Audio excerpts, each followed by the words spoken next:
What up? What up? What up? What up? What up? What up? My guy. Yo, what's going on, killer? Hey, nothing much, man. Hey, just another whatever day we're shooting this, another Tuesday night. Another Tuesday, dog. Another Tuesday, brother. Another Tuesday night, but man, we had a lot going on, man. We've been breaking barriers and having great episodes after episodes. So, we got to keep the trend going. So, Absolutely. um, I think we had so many different touches on, when to retire, when to leave competing, when to end your season. We had, of course, last week's episode where Tracy and Camille was able to, grace the podcast and speak on their topic as well. But today we have a whole nother topic and a whole nother guest because we had to what is it called, level up the testosterone on this podcast. People said we have too much. No, we have to always level it out. So can you please introduce our guest, sir? Man, we have a 3-time Euro Cup champion joining us today. Okay, what is it? It's 1 in women's physique and 2 in figure, I would say. She is the current figure Euro Cup champion. She's a trainer. Okay. She's an ambassador of the sport. She's a promoter, right? A promoter too, right? Huh? Promoter too, right? Number promoter. 2. Promoter. Correct. Yes. Yeah, promoter. Okay. And she is the daughter of the legend, like Will Powell. Let's welcome Jessica Powell to the stage. Wow, thank you. What's going on? Nothing much. What's going on, guys? Nothing much. This is like your 5th time coming on, right? Like, I think it has to be a lot. 5? I think it's my 3rd. Is it my 3rd? I think it's my 3rd, yeah. Yeah, I think it might be number 3. Yeah, I was just over exaggerating because, we have a lot of repeat offenders, as we call them, but you happen to, keep coming back. You keep winning. You keep doing things where we have to bring you back. So welcome back, Thank you. It's always a pleasure. So we'll lead off the questions because I know we have we spoke to you one about your promoter side. And we spoke a lot about, just within, the legend that you follow and the story that you follow, of course, with your dad. But to return back and get a 3rd Yorton title, which I don't think many people have 3, but to get your 3rd title, what went through that process? Because I'm going to ask a very long question like I always do, because I've never seen anybody get honored in the Hall of Fame and then still compete the year after, or the year during that. So what went into your mind to come back from out of retirement as people thought you were? Well, a lot of life changes. I thought that I'd be doing other things at this point in my life, and things didn't work out, and bodybuilding was something that I think taught me a lot about myself. It's something that forces you to focus on one thing. And when I felt like I had a lot going on in my life, it just seemed like the one thing that would kind of center me and ground me. And when my dad passed earlier this year, I just thought that it would be a good way to, I guess in a way, sort of like connect with him. I started bodybuilding because of him, and it was something that, we grew really close through. And so I thought it would be a good way to tribute him and then also just feel connected to him. So, yeah, I really didn't think I'd be competing again. And I guess it had been 2 years, 3 years. My last show was in the Yorton in 2022. So there was also a part of me that thought, like, can I even do this again? Like, do I even remember how to do this? Do I still have the willpower to do it? Am I still motivated enough and dedicated enough to do it? And it was definitely the most difficult prep that I've ever done, for sure. All right. I want you to take us back, because for the people that don't know, you do have siblings. You have 2 brothers. So, yeah. So typically, I mean, in my head, I would assume your brothers would follow in your dad's footsteps, but it was little old you that followed in your dad's footsteps.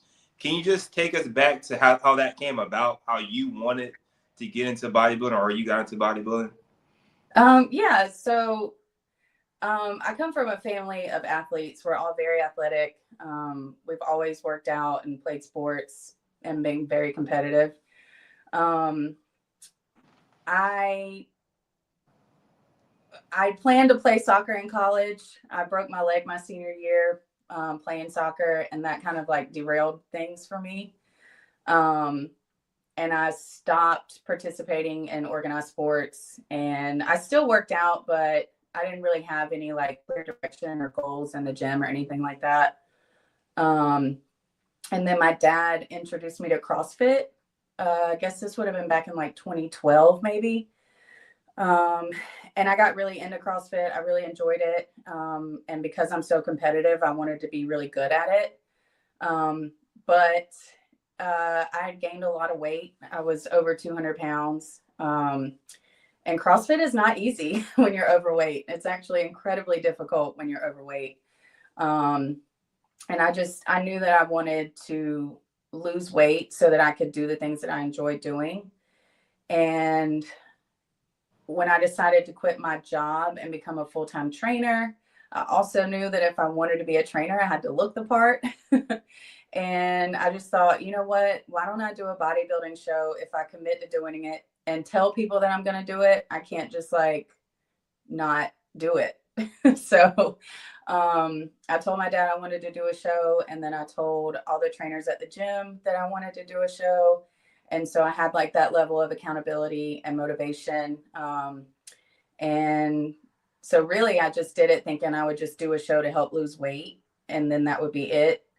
And then I won my pro card, and my dad's like, I was like, so what does that mean? And he goes, well, it means you can get paid if you win now. I said, oh, I can make money doing this? And he's like, yeah. So I was like, oh, okay, well, let's keep doing it then. Okay, so that's how you got into bodybuilding. And you said something in, I think, your very first answer that kind of stuck out, and I guess resonated with me about being a difficult prep. I think we all had difficult preps this year, but then I don't think people look at the effect of when you take time off from the stage, how hard it is to lock back in. Yeah. So can you kind of give I guess the difference between locking in yearly, like every year competing, and then when you take that long break, how it's hard for you to get locked back in mentally for that? Yeah, when you're in your off season, it just feels like, you know, you're not saying goodbye to bodybuilding. It's like, you know, I'll see you later. I'll be back soon, you know.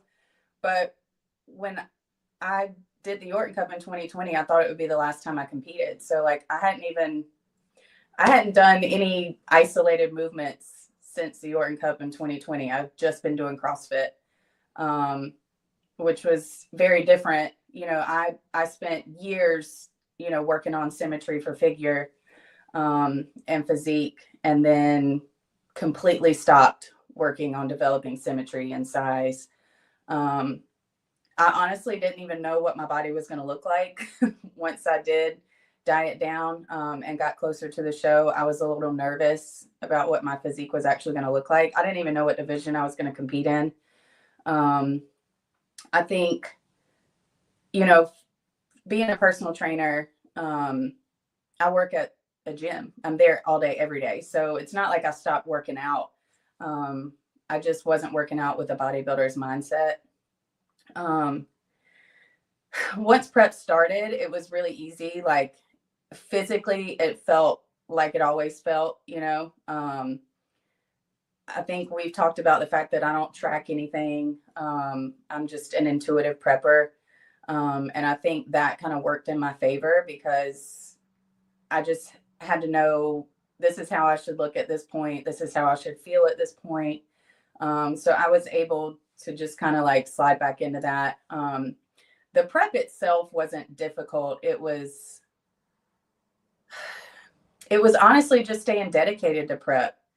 You know, I've had a lot of life changes this year. I've experienced a lot of loss since my last Yorton Cup, and it was just hard to stay focused. I had a lot of days where I just, you know, didn't want to get out of bed or leave the house. And, you know, that's all good and well when you're 4 months out or 3 months out. But, you know, once it gets down to the wire, you have a bad day, you don't have a choice but to show up, you know? And I didn't even register until the last day to register because I wasn't even sure that I was going to be ready. You know, I would have a bad day and I would just eat my feelings or, you know, felt like I needed to go out and have a drink or, you know, things like that. And, you know, typically in prep, I would never do that. I wouldn't allow myself that grace, but I felt like, you know, some days mentally, it just was better to just let myself do what I felt like doing that day. And that was kind of scary because it kind of set me off track at certain points. And it wasn't until I was about 8 weeks out that I realized, like, even though I've always prepped myself, I didn't have anybody like looking at me pose and checking, you know, doing checkpoints with me. You know, my dad always was present for those type things. And then that's when I started to panic and get really nervous and thought like, you know, what am I doing? How I can't come out of retirement and go on stage and look really bad. Like I can't let that be my legacy, you know? And so I went back and forth and just really wasn't sure if I was going to do it. And I finally registered on the very last day. And I mean, I could have just basically flipped a coin between figure and physique. I had no idea what I wanted to do. And I had no idea if my physique was going to come together or not. And honestly, at the very last minute, it did. And I felt very proud of the package that I was able to bring. Unfortunately, I didn't look as good on the day of the show as I did earlier in the week. But I still feel very proud of the fact that I did do it. I stuck to it. You know, when I felt like I wasn't going to be able to bring the package I wanted to bring, instead of dropping out, I just dug deeper and worked a little bit harder, and made it happen. All right, I wanna pull on your heartstrings a little bit. Oh, You said, thanks. yeah, of course. You said that your dad is usually your eye, and obviously he's watching over you now. How difficult was that not having him here with you while you're going through this prep? And how were you able to maintain that clear head to keep on going? If I'm being honest, I didn't. A lot of this prep was just kind of just showing up and winging it. I think I knew it was going to be hard competing without him, but I don't think the reality really hit me until I walked out on stage. And I mean, I almost was like a deer in headlights. Like, if I'm being honest, like, I don't even remember being on stage. I just was doing the best I could not to cry, if I'm being honest. I just felt lost, I guess, honestly. I had no idea how I looked, really. I didn't know how I compared to the other girls. You know, I hadn't even really been keeping up with a lot of athletes. I didn't know a lot of the girls that were competing, and I had no idea what to expect. You know, when I first started competing, people were still moving, you know, who they thought were top 3 to center. You know, you could kind of get an idea of where judges were putting you on stage, but they don't really do that anymore. So, you know, even based on where the judges were moving us, like, I had no idea, you know, if I was doing well or not. But it really shocked me how much it hit me and how hard it hit me just all in one instant. right when I walked on stage. And then I kind of panicked. It's like, now I can't even focus on making sure my poses are good. And, you know, I'm just like focusing so hard on like not having a mental breakdown on stage, you know?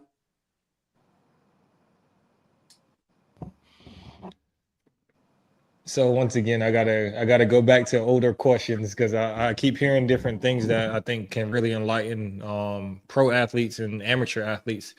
With something you said, especially with the I'm trying to figure out how to word it, but the doubt, right? A lot of people think that top competitors don't have that, like they don't doubt themselves, or that we feel like, hey, we just got it at all times. So can you speak on how you overcame that feeling of doubt, not only for your physique, but like to get your mindset through it, even to complete the prep? Yeah, I mean, it sounds kind of cliche, but I really just kind of, you know, would ask myself, like, what do I think my dad would tell me in this moment? You know, what do I think he would have me do or change to try to get movement on the scale, or, you know, things like that. I just really reverted back to just trying to channel my dad and imagine what he would be telling me in that moment. And I know that my dad, this is the thing. When I mention to a lot of people that I may not even go through with competing, they're like, what would your dad say? And I'm like, my dad would say, if you're not going to look good, don't step on that stage. And so I knew that, like, if I did back out, it wouldn't be, you know, this, like, you know, I'm disappointing my dad or whatever. Like, I knew that my dad would have trusted me to either show up, come correct, or just don't bother coming at all. You know, he also felt that way about himself. If he knew that he wasn't going to bring his best package, he just would reassess, but always do everything you can to make it work. And I literally used every second of every day at the end that I had to try to bring it together and make it work. And like I said, I feel very proud that I didn't give up, because there were a lot of times I really wanted to. And I've just never experienced that level of adversity in a prep before. You know, I tell my clients a lot, like, there's no perfect time to prep. Life is always going to be hard. Things are always going to happen. No one ever goes into prep and has nothing bad happen or unexpected happen. It's life, and prep goes on for too long for you to just avoid anything that could potentially derail you. So I knew in the back of my mind, like, I can't just give up because this is hard, because it's never not going to be hard, you know. Just mentally, prep has never been hard for me. Physically, it's hard, but the mentality of it was always easy for me. It was the opposite this time. The mentality part was hard for me. But yeah, just trying to think about what my dad would say and what he would suggest. And it wasn't easy not having him here, but because we were so close and because I knew him so well, I felt like I did still have him here in a way, if that makes sense. I just kind of knew what he would say to me in those moments. So absolutely. You got something else, Eric, or you good? No, you got it. All right. Just pull on your heartstrings a little bit more. Obviously, everybody in the OCB loves your dad, right? So what does that mean to you, like, when you go to shows and, you know, people are still talking about your dad and his legacy and everything? And what do you want your legacy to be, obviously, when you're done competing? If you are done competing, I have no idea. But what do you want your legacy to be? And what does your dad legacy means to you? Dang, that was deep. See, dang it, Jamal. I will say it is such a privilege and an honor to have a father who, you know, affected so many people and had such a far reach. I think losing someone you love can be difficult when you feel like they've been forgotten about, or the world moves on without them. And I feel very blessed that I don't necessarily have to experience that. Everywhere I go, people still talk about my dad. And it makes me really proud. And like I said, it really is an honor and a blessing. But it is also, he's got some big shoes to fill. You know, health and fitness were very important to him. And he had a very clear, big vision for where he wanted his gym to go and what he wanted his outreach to be. And I'm just trying my best to continue on his legacy, keep his gym and his vision alive, and to continue to influence people in their lives the way that he did when he was here. So I don't know that I'll ever do as good a job as he did, but I'm going to try my best. And, you know, at the end of the day, I know that as long as I try as hard as I can, my dad's going to be proud of me no matter what. You know, I certainly don't want to try to be him, but I want to try to do my best to be as much like him as I can be. Absolutely. And I know Miss Terry's proud of you, your mama. It was so nice. She was able to be backstage with me. She was actually doing urine testing for the Yorton. And she was able to step away for a few minutes when they were announcing the winner. And I was like a wreck. I had no idea, you know, where I thought I might place. And, you know, normally I would be really excited to hug my dad or see his reaction. But having my mom there, you know, that was just as comforting. It felt just as good to have her there as it would have to have him there. So I feel, again, very blessed that I was able to share that moment with my mom and that she was able to be back there with me. And she really was so proud. So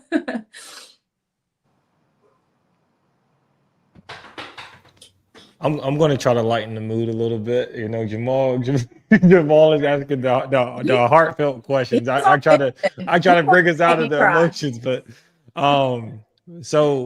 but what you did, I don't want to overlook exactly what you did, especially with you winning the Yorton 3 times. And then I think you guys being the first father-daughter duo inside of the Hall of Fame. So are you going to keep adding to this resume of yours to make getting into the Hall of Fame harder for other people? Like, what are you going to do to make this resume, or are you done? You can let us know. If you don't want to let me know, just be like, hey, you know, not right now. I don't know. I really, I'm going to be honest. And I hate to say this. I was not happy with the way I looked on show day. And this is not just me being modest or anything. You know, other people who've seen me compete have been very open and honest and candid that this was not my best look. I looked really good Wednesday before the show, and then my physique just went downhill from there. I still am proud of the way I looked on stage. I know it wasn't my best look. And I think that it would probably drive me crazy if I weren't able to get back on stage and look the best I know I can look. So I definitely do think that I will compete again. I just don't know when. I don't know. Maybe I'll compete again next year. I don't know, but I definitely think I will be on stage again. I'm not retiring yet. I think I've come back out of retirement, and I think I'm going to stay out of retirement. So I'm just letting you know, if I was one of the women competed in figure, and I just heard what you just said, I would be pissed. That's why I didn't want to admit it. But this is my truth, though. This is why I'm saying I want to compete again. Like, yo, she's saying that she didn't look her best, but she still won. Like, I would feel some type of way about that.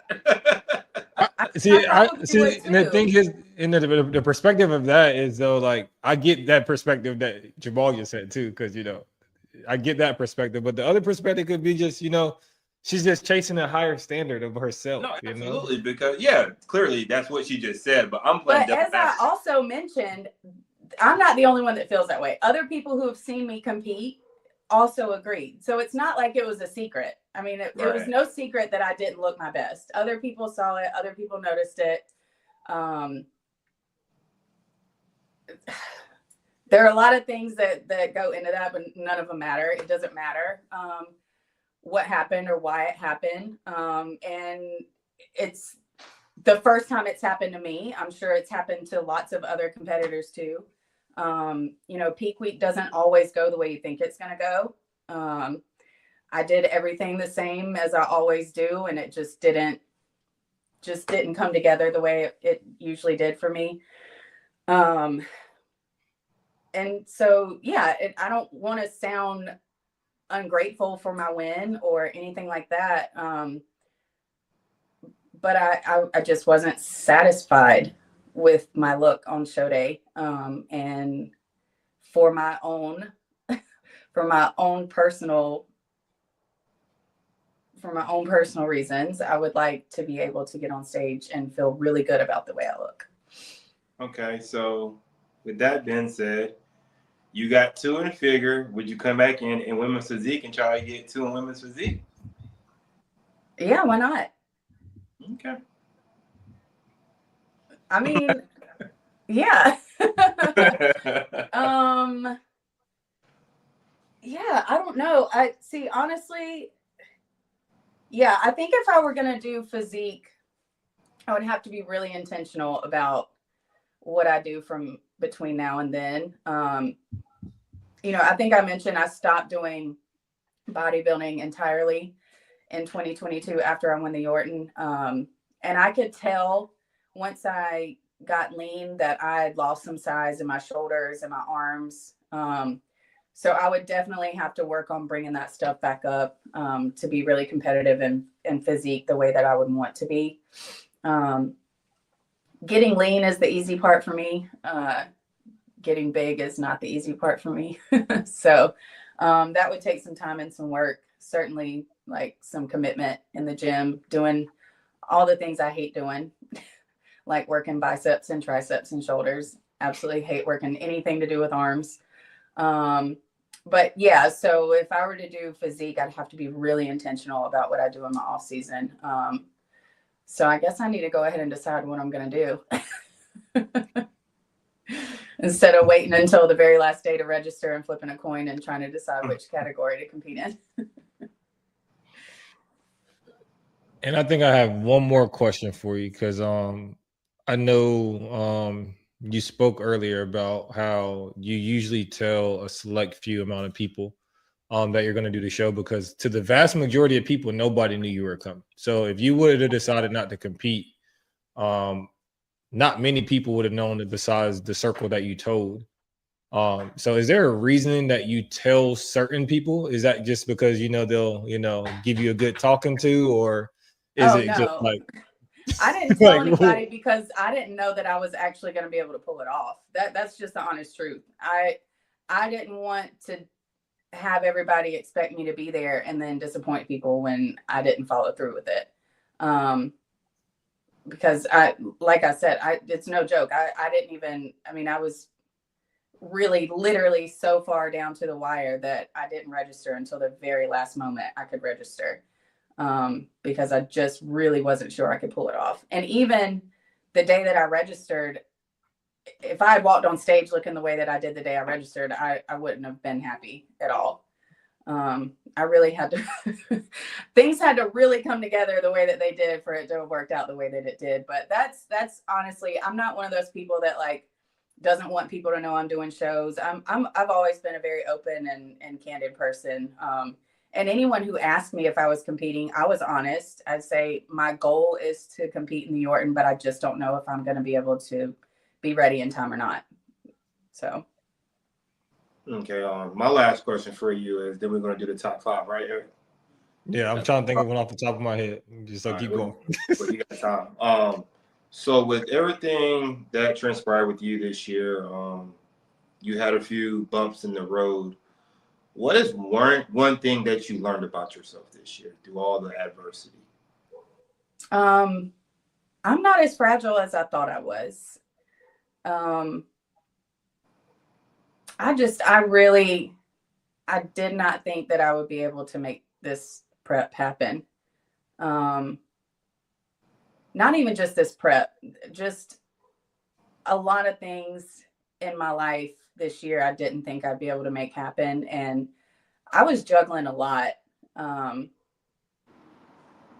the fact that I was able to kind of hold myself together the way that I did, and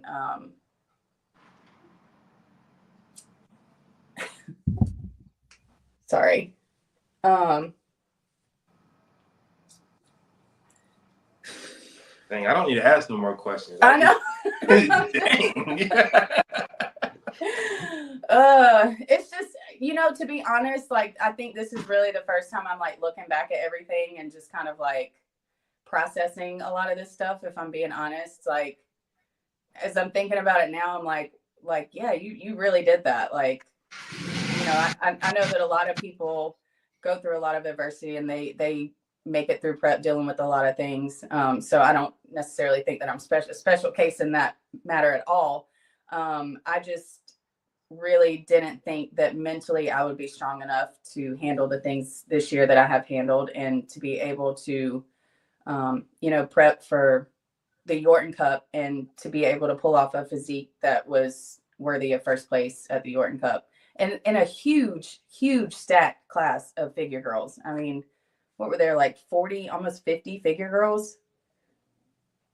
Yeah, I think it was like four classes of maybe 10 or something like that. It was at least 6 40 classes. Yeah. We had 6 figure classes. So yeah, so when I step back and just really look at it, there are a lot of things I wish I would have done differently. But at the end of the day, like, I really am very proud of how I was able to handle everything that I handled this year. So. Okay. So I guess I have to come up with this top 5. So I've been thinking, I got my thinking cap on today. So, all right. So since Thanksgiving has passed, nobody say anything. All right. Since Thanksgiving has passed, and we are now closing in on the last holiday of the year. I'm trying to think of how this can relate to bodybuilding or fitness, but it probably won't. So I will want to say top 5 things that remind you of Christmas, just because we're heading into Christmas. Because we're top 5 things that remind me of Christmas. Yeah, I don't need a reminder. Christmas is on my mind all day, every day. So we will go round robin. If another person says something, that one kind of sucks, dude. You got a better one? Yes, I do. All right. Okay. What are 5 things you want in your stocking pertaining to bodybuilding that you want in your stocking come Christmas? It could be supplements, workout gear, whatever. How big is the stocking? Man, the stocking is unlimited. It's a standard stocking size. Damn it. So it has to be able to hang from a chimney. Okay, cool, perfect. This is actually going to be an easy one for me. Right. Even as an adult, my mom always still gives me an Easter basket. And when I started prep for my first show, she couldn't give me candy, so she gave me Pro-Tan products in my Easter basket because I do my own tan. So I think tanning products would be one for me that I would want in my stocking. That's a good one. Very good. Can't go wrong with some good old elbow wraps. Your stocking full already. Okay. Go ahead, get me a gift card for let's say a Nike gift card, just for some new workout clothes and shoes. It works. You can't say don't go to stockings. I mean, that's like asking a genie for infinity wishes, because you get a gift card, you can get whatever you want. It won't fit in a stocking. Exactly. Y'all never put a gift card in the stocking. So y'all not going to argue my point. No, yeah. I mean, yeah.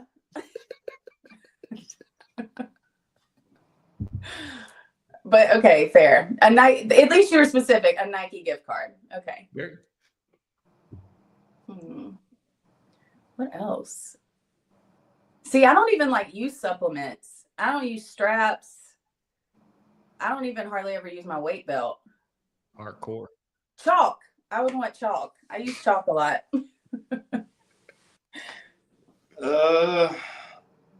Let me get a good pair of workout shoes. In your stocking, those will not fit. In my stocking, it can fit. Shoes don't fit in a stocking. Did they take them out the box or something? Like, what you mean they gonna fit? They ain't gonna fit no stocking. Bro, relax. Let me do my stocking the way I want to do my stocking. How many stockings do you okay, have? Cool.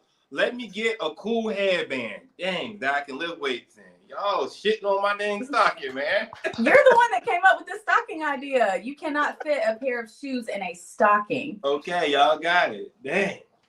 All right, let me get I don't care. Give me those Starburst candy canes. I'm still a bodybuilder, but give me the candy canes in there too. You want candy canes in your stocking? Of all, you can get anything you want, and you want candy canes. I'm trying to make sure my stocking isn't full and overflow with shoes. I'm just saying. If you got a pair of shoes in your stocking, that's all you get. You can't fit anything else in there. I don't know. I like the gift card idea though. That was smart because then you can get whatever you want. Jamal could get his shoes with a gift card. The shoes that wouldn't fit in the stocking. Y'all worry about my shoes. What you putting in your stocking next? Okay. Let's see. Probably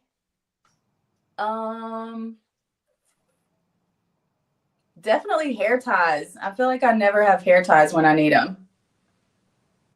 Okay. So in my stocking, I would want, I already have one, but I would want the newer version of the watch.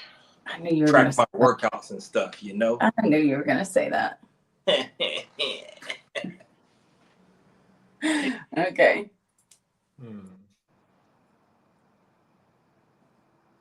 I know what I want, but I haven't, so there's no point in putting it in the stocking unless it's like the new version. So there's no point in saying that. And I'm probably not gonna use it. Gonna use the one I got. Let's go with a 6-pack of socks, man. I'm gonna get some more socks. You gotta have socks to go lift with. And if y'all don't lift with socks, y'all nasty. I feel like I get socks in my stocking all the time anyway. So I think that's 4, or is that 3? That's just gotta be 4. Okay. Gotta be 4.